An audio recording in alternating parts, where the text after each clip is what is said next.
Tonight on CTV News at 11:30. Two are dead following a tragic head-on crash in Greater Sudbury Tuesday night. Both drivers were pronounced deceased at the scene. Investigators say they're still trying to piece together what happened. Plus, a court fines against a Sudbury City Councillor to the tune of $63,000. The Law Society of Ontario did reach out to me recently and have had discussions with me. We'll have the latest on a case involving Bill Leduc. And here's a story that's bound to sweep you away. It's exciting to be back and playing another provincial championship here. The curling provincial championships are underway in North Bay. CTV News at 11:30 with Ian Campbell and Rick Wyman with weather. Well, good evening. Thanks for staying up with us. We begin tonight with tragedy on the roads. Two people have died in that serious crash we first told you about last night on Highway 144. CTV's Amanda Hicks starts us off tonight. It's a quiet scene on Highway 144 today, a sharp contrast to last night. The stretch between Lively and Chelmsford was shut down for nearly 8 hours after a minivan and pickup truck collided head-on south of Forest Ridge Road at 5:30 p.m. Both drivers were pronounced deceased at the scene. A 53-year-old male from Sudbury was pronounced deceased, and a 58 female from Cape Breton was found deceased at the scene. Third person, which was a passenger in one of the vehicles, was transported to hospital with non-life-threatening injuries. This marks a grim milestone, the first fatality of the new year, just 6 days into 2026, as investigated by West Nipissing OPP. In the winter, not a day goes by that I don't have somebody reaching out to me. Nickel Belt MPP France Gélinas says she hears from constituents daily about dangerous road conditions, and she blames the province's privatized maintenance system. On Highway 144, one contractor does a pretty decent job. The other contractor never comes out. The road is horrible, and only after many complaints will they send someone, but they cover hundreds and hundreds of kilometers. So by the time the snowplow starts at one end, it takes hours before they're at the other end. It was never like this when it was a public system that made a winter road maintenance. Police say the winter months leave little room for error. They are urging drivers to be extra vigilant as weather conditions remain unpredictable. Our reaction time is slower. Vehicles slide on wet pavement, on icy pavement, on snowy pavement. So people need to adjust their driving to the weather conditions. Now investigators are still trying to piece together how this tragedy occurred. If you have any information or dash cam footage, reach out to police or Crime Stoppers. Amanda Hicks, CTV News, Sudbury. CTV News has also reached out to the Ministry of Transportation for comments about highway safety. Meanwhile, the intersection of Black Road and 2nd Line East in Sault Ste. Marie is closed for what police will only say is a serious multi-vehicle crash. It happened around 8 p.m. approximately tonight. At last check, they are still on scene. We'll have more information as it becomes available. In other news, one person in Iroquois Falls has been arrested for attempted murder. Monday morning's heavy police presence was connected to a discharged firearm at home on Campion Street. Police say the 40-year-old suspect fled the area and was later found on Big Nelly Lake Road. While no one was injured, police have charged the person with 16 weapons, assault, and mischief offenses. And we're learning more about that shelter-in-place order for the Prospect Avenue and Government Road area in Kirkland Lake. It's now been lifted. Police say a 41-year-old local man is facing several charges, including assault with a weapon and pointing a firearm. RCMP border integrity officers arrested a man in Sault Ste. Marie who reportedly illegally crossed into Canada. U.S. Border Patrol alerted Canadian authorities to the potential crossing after the man declared his intention to enter Canada while at a U.S. business. The man walked across a rail bridge into the country and was tracked to a business on McNabb Street in the Sault, where he was taken into custody. The man was returned to the U.S. and issued an exclusion order.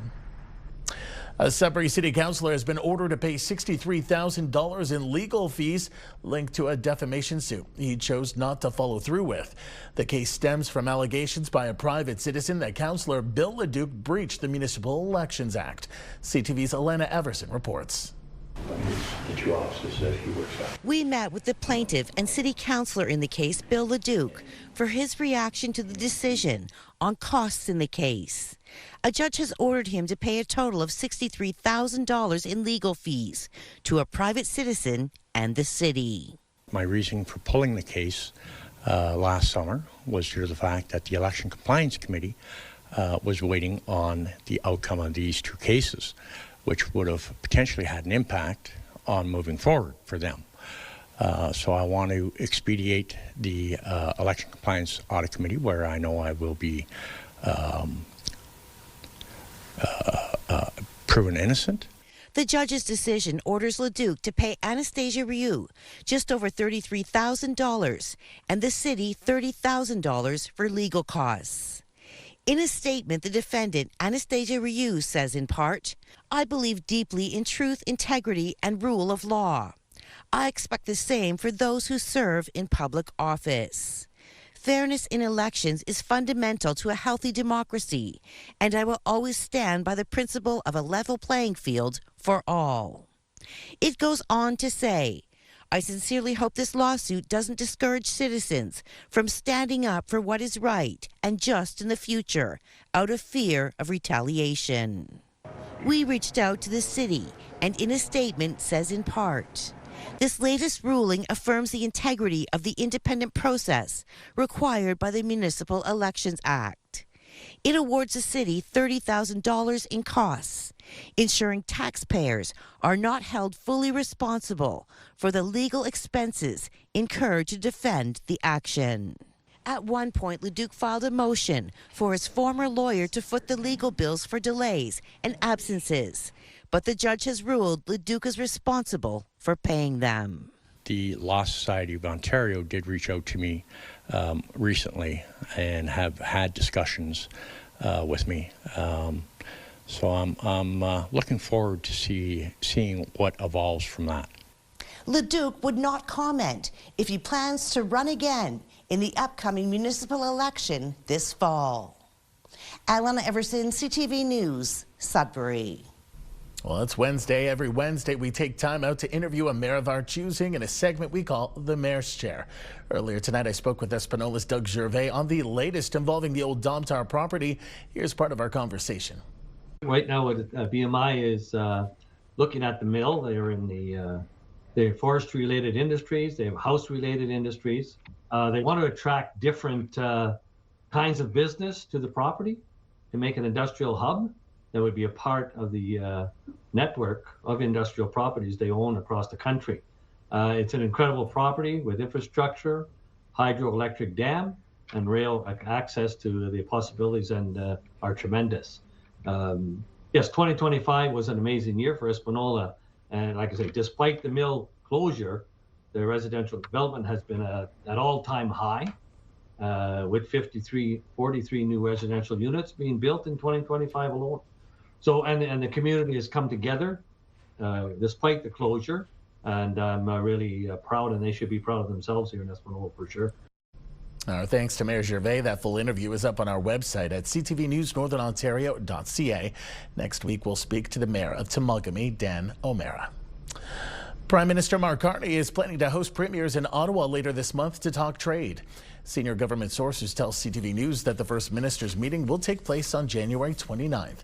It comes just over a month after the last meeting, which was held virtually with the exception of Ontario Premier Doug Ford, who took part in Ottawa with Carney. The meeting comes as the CUSMA is set for review later this year. There could be labor disruptions later this month at Laurentian University in Sudbury. That's after negotiations between the school and its faculty hit a snag. CTV's Angela Gemmell reports. Right now on campus, classes and other activities continue as scheduled, but that could change later this month. A strike at this point is a definite possibility, especially if important matters cannot even be negotiated at the table. Laurentian University and the union representing its 700 faculty have been negotiating a new contract. But on December 29th, the Ministry of Labour filed a no-board report signaling there's an impasse between the two sides and triggering a 17-day countdown to a strike deadline. To see our pension plan out of the administration's hands. So the wish to move to a jointly sponsored pension plan. And right now, the exit loan agreement contains restrictions that would require the approval of the ministry. So the Ministry of Colleges, Universities, Research Excellence and Security. The ministry said in a statement to CTV that they don't have any part in the negotiations, despite a November charter challenge issued by LUFA, arguing restrictions within the 2022 loan agreement interfere with free collective bargaining. That loan helped Laurentian to improve some of its financial troubles. Given all the sacrifices the members made during the CCAA, all the extra work they did to ensure the survival of the institution, they deserve a lot better. CTV attempted to speak to students on campus, but they either weren't aware of the potential strike or didn't have enough information to comment. However, the school issued a detailed message to its community this afternoon saying, in part, the university remains dedicated to negotiating in good faith to find an agreement that is fair to LUFA members while protecting the long-term financial sustainability of the university. Colette says the members have already given the union a 98% strike mandate. Over the next 10 days, the two sides will work with a provincial mediator to resolve any outstanding issues before the strike deadline of January 19th. Angela Gemmell, CTV News, Sudbury. A home in West End Barrie is seriously damaged after a recycling truck smashed into the home. I came home from work and there was a garbage truck in my garage. Some structural damage. It's hit the Mustang, and we were told that there was no driver. He had gotten out of the truck to get the garbage, and the truck revved and drove into our garage. This was the scene on Benson Drive around 1 this afternoon. Barrie Fire Service is confirming to CTV News no injuries are being reported and that the city's building department, hydro and gas were called in to assess damages. At this time, police are investigating the cause of the crash. Time now for a short break here on CTV News. Coming up, Rick will have your full weather forecast. For now, a look at the weather warnings we once again have in place tonight. Most of us are in that gray area that's going to be a little bit of a wintry mix depending on where you are. Total rainfall amounts of 15 to 25 millimeters with higher amounts near Lake Superior. Total snowfall amounts near 5 centimeters and reduced visibility with some heavy snow in some areas. Let's move over to the current conditions, and that is where things stand. We're seeing some flurries for some of us in around Kapuskasing, Timmins and Chapleau, sleet or drizzle in Wawa, some mist in Sault Ste. Marie, and we'll have more details after the break. When you see it happen, send it to CTV News. Text 10400 from your screen to ours. Text 10400. I know it's January, but it feels more like March with this week's weather, which is certainly a break after the, crazy temperatures last week. But it will get colder by the weekend after we go through this transition in terms of temperatures and conditions. Forecast radar as issued by Environment Canada. We've got a system coming in with a chance of rain or snow by Friday, so we'll have to flip a coin on that and see what transpires in just a couple of days. Sudbury Nickel Belt, chance of drizzle tomorrow at 2. Chance of sleet on Friday at 5, -5 Saturday, chance of flurries. Chance of flurries again on Sunday, -9, -5 Monday, and -4 with the chance of flurries both days on Tuesday. How about the Sioux and Algoma? Mainly cloudy tomorrow at 3, chance of sleet on Friday at 5, -4 Saturday, chance of flurries, more of the same on Sunday with the odd sunny break at -6, chance of flurries on Monday, -2, more of the same on Tuesday with the chance of flurries at 30%.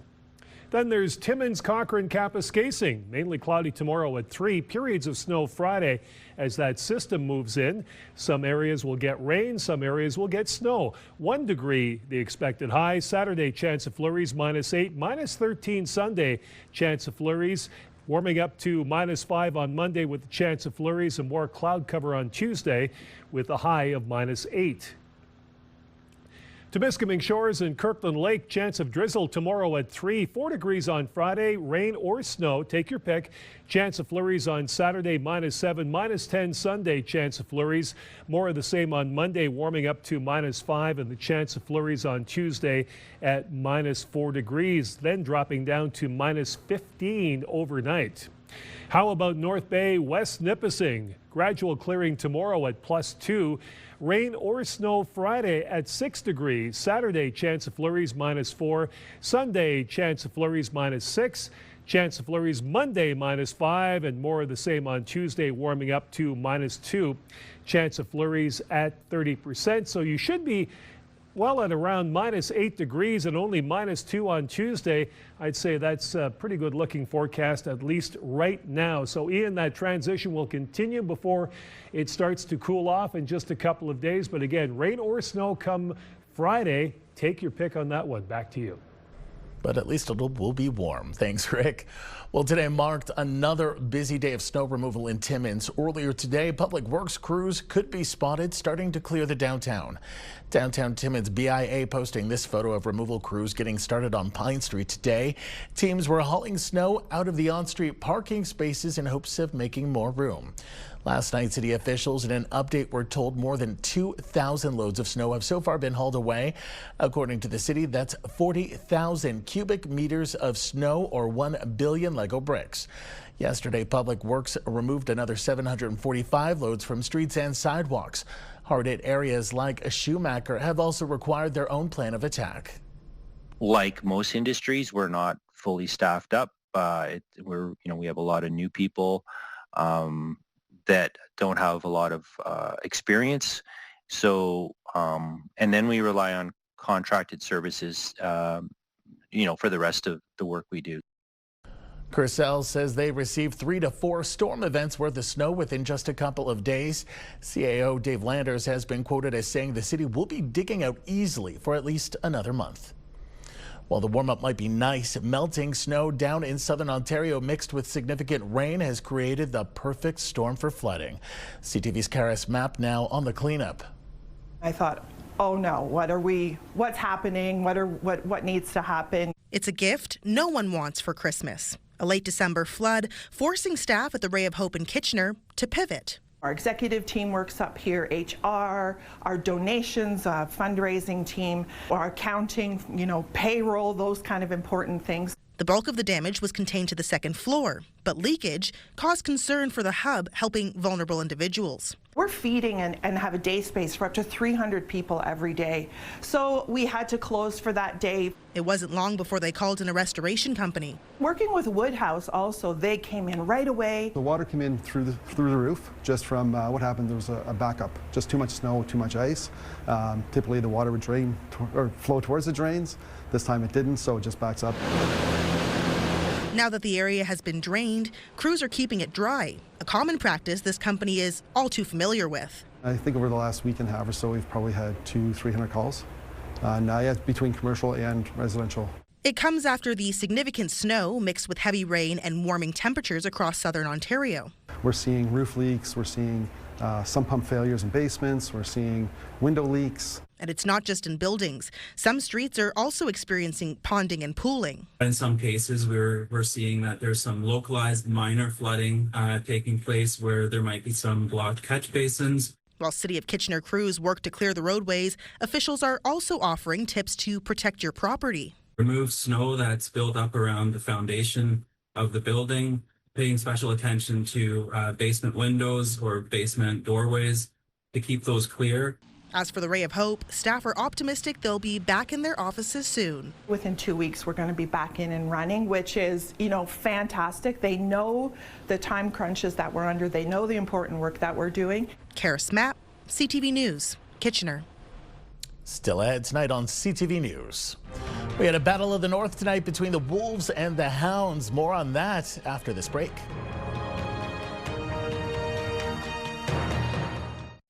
It's been a busy week for a curling association, the North Bay Granite Club. Some of the top curlers from across the north are competing right now in the 2026 men's and women's provincial championships. CTV's Eric Tashner has more. ready to step out on the ice and hoping to sweep the competition aside, is Team Bonneau from Thunder Bay. Great to be back in North Bay. Mike and I, my teammate, we played the mixed provincial here a few years ago and we had success. So it's exciting to be back and playing another provincial championship here. Team Bonneau is off to a good start at the 2026 Provincial Championships, winning their first match Tuesday. We got to play a U18 team last night that played really well. They're local and it's exciting to see the new generation coming up. There are 23 teams fighting for glory. 16 men's and 7 women's. The competitive bonspiel features some of the top curling talent from the north, including last year's champions, Team Krista Scharf from the women's and Team John Epping on the men's side, who have an enthusiastic fan base. Oh yeah, we're here for the week. We don't miss curling. We travel all over the world. What enticed me here from the beginning is it stops and it's a real thinking sport. The winners of the competition qualify for the national championships known as the Brier and the Scotties. Since the curling club got the successful bid to host the competition, over 90 volunteers have been involved. We're very fortunate that we have so many wonderful people in our community, part of the North Bay Granite Club, that want to be involved and want to help out and donate their time. The Granite Club is celebrating its 75th anniversary this season and couldn't be more thrilled to welcome the most elite teams to North Bay. We've hosted 2 Grand Slams of curling here in the city of North Bay, and then going back to 2018, we hosted the World Women's event here as well. So we're constantly trying to put bids in. The women's and men's champions are going to be crowned on Sunday. Eric Tashner, CTV News, North Bay. We had a battle of the north tonight between the Sudbury Wolves and Sault Greyhounds, and it was a big night for one new Wolf, specifically Adam Nemec. From the face-off, here's Lemieux at the point. Lemieux gets away from Menyosa, drops it off to Gonchar. Gonchar walking in, cross-ice pass, scores! Nemec with his first OHL goal tonight at the GFL Memorial Gardens. It wouldn't be enough, though, to catch up to the Sioux, who by that point was looking at a pretty big lead. The Hounds would go on to get the win in front of the hometown crowd. First star honors went to Marco Menyosa, who had an incredible 1 goal and 3 assists. Final score, Sault Ste. Marie 6, Sudbury 2. Both teams are now off until Friday night, while North Bay plays tomorrow.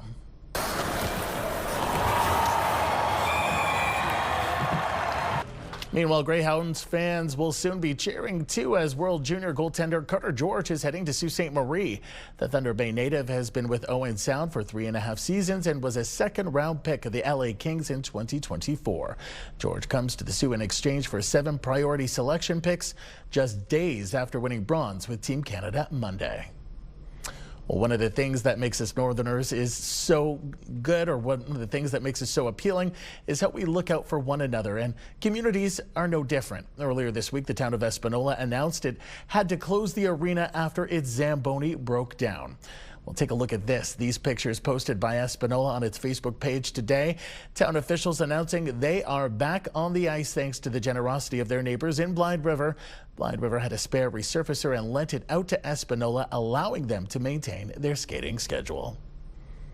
Well, finally, a backyard hockey rink on a Quebec lake is getting attention thanks to a homemade Zamboni built from scratch. As CTV's Dave Charbonneau tells us, it definitely gets put to work between periods.